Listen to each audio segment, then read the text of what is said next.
America की ये tariff नीति धीरे धीरे ट्रंप की ही सिरदर्द का कारण बन चुकी है।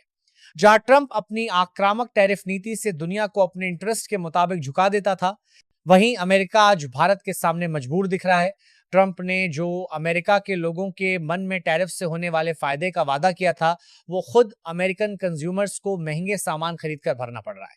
अमेरिका को भारत के इस रिप्लाई की उम्मीद नहीं थी। भारत पर टैरिफ से पहले उसने यूरोपियन यूनियन पर टैरिफ की धमकी से अपने interest based trade deal sign करवाने में सफल हुए, जो कि अमेरिका भारत से भी यही उम्मीद किए बैठा था। अमेरिका में इस टैरिफ के बाद क्या होने लगा है? कई कंपनियां जैसे फोर्ड, एडिडास, नाइकी अतिरिक्त टैक्स के कारण प्रोडक्ट्स को महंगा करना शुरू कर दिया है। बताया गया कि फोर्ड ने 3 महीने में इस टैरिफ के कारण $800 मिलियन अतिरिक्त टैक्स पे किया है। एडिडास का भी कुछ ऐसा ही कहना है।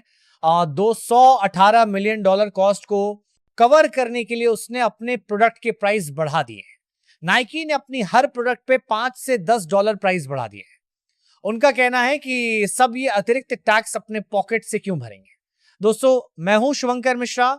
मैं देख रहा हूं 90% से ज्यादा लोग मेरे इस नए चैनल गोफुल इंडिया को सब्सक्राइब नहीं कर रहे हैं। आपका एक लाइक, एक सब्सक्राइब हमें आगे वीडियो बनाने में मोटिवेशन देता है।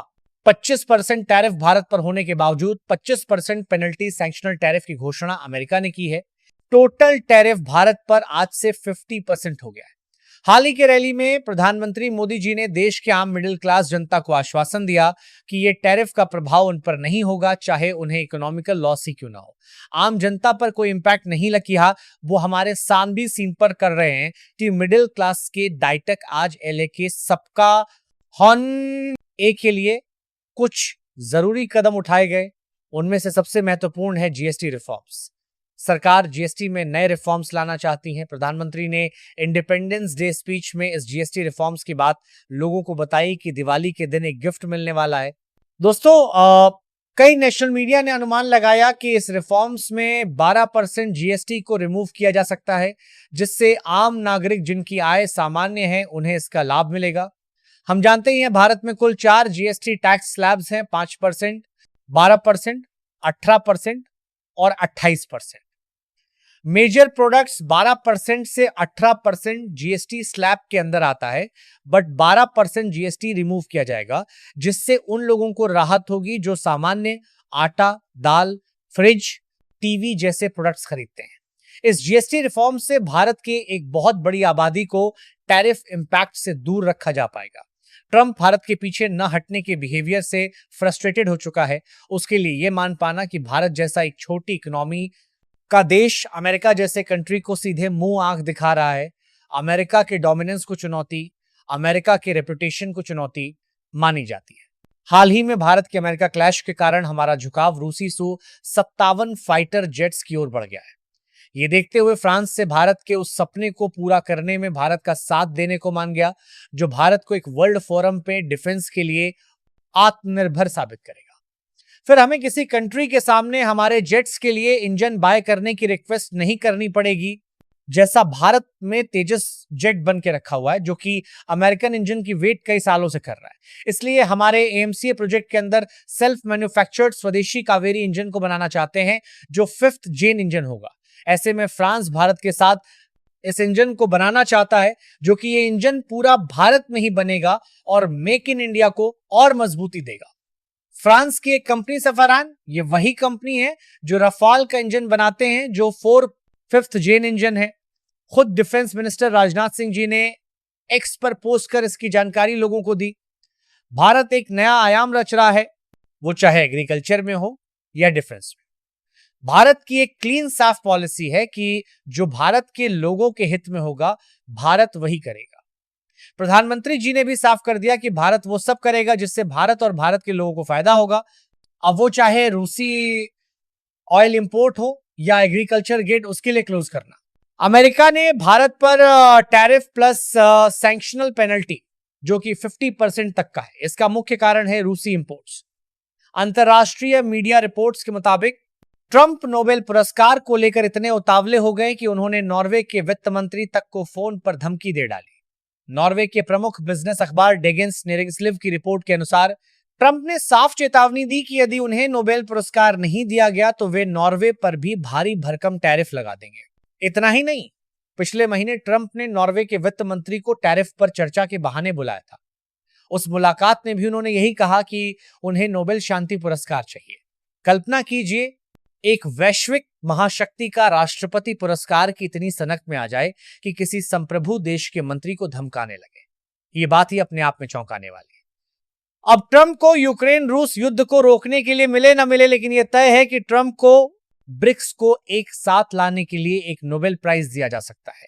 वहीं भारत रूसी इंपोर्ट्स के लिए हैवी टैरिफ के बावजूद और तेजी से रूस के साथ ट्रेड कर रहा है। इंडिया और रूस के ट्रेड रूट जो बाल्टिक ओशन को घुमा के तय करना पड़ता था, जिसमें 45 से 60 दिनों तक का समय लगता था, अब वो 25 दिनों में ही तय हो जाएगा, जिससे ट्रेड आसान और तेज होगा। इंडिया ने न केवल सैंक्शन के बावजूद ईरान के चाबहार पोर्ट से 10 सालों का मूव एग्रीमेंट साइन किया। साथ ही इंटरनेशनल नॉर्थ साउथ कॉरिडोर के रास्ते ईरान के द्वारा रूस से कोल्ड ट्रेन रूट से भारत को भेजा जा चुका है। ये इतना जल्दी हुआ कि किसी को मालूम तक नहीं हो पाया। अब ये ट्रेड बहुत तेज और कम खर्चीला दोनों देशों के लिए होगा। भारत रूस की रिलेशनशिप समय के साथ तो बढ़ ही रही थी, लेकिन ट्रंप के टैरिफ ने इसे और मजबूती दे दी है। यही नहीं, भारत अब सेमीकंडक्टर चिप्स के लिए भी तेजी से आगे बढ़ रहा है। इस साल के अंत तक भारत के पास अपना एक सेमीकंडक्टर होगा। प्रधानमंत्री मोदी ने सेमीकंडक्टर मैन्युफैक्चरिंग यूनिट्स गुजरात में और महाराष्ट्र के कुछ जगहों पर भी शुरू करने का आदेश दिया है। यह सेमीकंडक्टर भारत, अमेरिका और चीन से इंपोर्ट करता था, जो करीब 16 बिलियन अमेरिकन डॉलर के भारत को पड़ते थे। अब भारत खुद इसका मैन्युफैक्चर करेगा। हाल ही की टैरिफ वॉर में अमेरिका ने चीन को सप्लाई होने वाले सेमीकंडक्टर जो एनवीडिया जैसी कंपनियां प्रोवाइड कर रही थी, उस पर रोक लगा दी, जिससे चीन की टेक इंडस्ट्री को एक बहुत बड़ा लॉस का सामना करना पड़ा। भारत ऐसा नहीं होने देना चाहता है, जिसके लिए भारत आत्मनिर्भर बनना चाहता है और मेक इन इंडिया से भारत के लोगों के लिए जॉब अपॉर्चुनिटी भी क्रिएट होगी। आमतौर पर देखा जाए तो हाँ, भारत को इस ट्रेड वॉर से लॉस तो है ही, लेकिन इस बहाने हम बहुत से फील्ड में ग्रो कर रहे हैं। भारत में इस 50% टैरिफ से 0.2% इकोनॉमी इंपैक्ट करेगी, बट अगर खुद के पैरों पे चलना है तो गिरने के बाद ही सीखा जा सकता है। इन सबके बीच एक खबर है जो पाकिस्तान से आ रही है कि भारत ने सिंधु नदी का डैम खोल दिया, जिससे कारण पाकिस्तान में बाढ़ आ गई। हाँ, ये बात सच है कि पाकिस्तान में अभी बाढ़ बहुत तेजी से आई है, लेकिन भारत ने बाढ़ आने से पहले ही पाकिस्तान को बाढ़ से अलर्ट किया था। अब आप में से जो जानते होंगे, भारत एक अपर रिपेरियन कंट्री है, आसानी से कहें तो ऊंचे स्थान पर है और पाकिस्तान निचले। इसलिए इंडस वाटर ट्रीटी के नियम कहते हैं कि upper riparian country lower riparian country को आने वाले फ्लड के लिए अलर्ट करेगा, जो भारत ने एक गुडविल दिखाते हुए ही चाहे जो हो, फ्लड से आम जनता को भी इंपैक्ट होगा। इसके लिए पाकिस्तान को फ्लड अलर्ट दिया, जिससे अचानक से पाकिस्तानी मीडिया में यह न्यूज चलने लगी कि भारत सिंधु संधि के नियमों के अंतर्गत हमें फ्लड अलर्ट किया है। उन्होंने अनुमान लगाया कि अब इंडस वाटर ट्रीटी फिर से रिज्यूम कर रहे हो और साथ ही तस्वीरों बरसा लिकारी सकता है। लेकिन इंडस वाटर ट्रीटी रूल्स के मुताबिक भारत को इस फ्लड अलर्ट को इंडस वाटर कमिश्नर के द्वारा पाकिस्तान को देना चाहिए होता है, लेकिन भारत ने इस अलर्ट को इंडियन एम्बेसी के थ्रू पाकिस्तान को बताया कि बाढ़ जैसी समस्या बन रही है और कश्मीर में बहुत तेज बारिश के कारण डैम को और बंद रखा नहीं जा सकता, जिसके ओपन होते ही पाकिस्तान में बाढ़ आ जाएगी। हुआ भी ऐसा ही, पूरे पाकिस्तान में बाढ़ से हालात हो गए। अब पाकिस्तानी मीडिया भारत को ही इस बाढ़ का कारण बताते नजर आती है।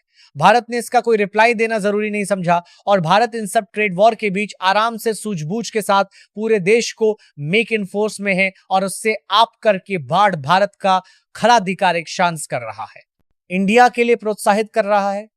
शायद मोदी जी ये जानते थे, इसीलिए उन्होंने कहा कठिनाइयां हमें तोड़ने के लिए नहीं बल्कि हमें बनाने के लिए आती हैं। हमारे इंफॉर्मेटिव वीडियो अच्छी लगती है तो वीडियो को लाइक करें और चैनल को सब्सक्राइब करें। फिर मिलता हूं नई न्यूज के साथ।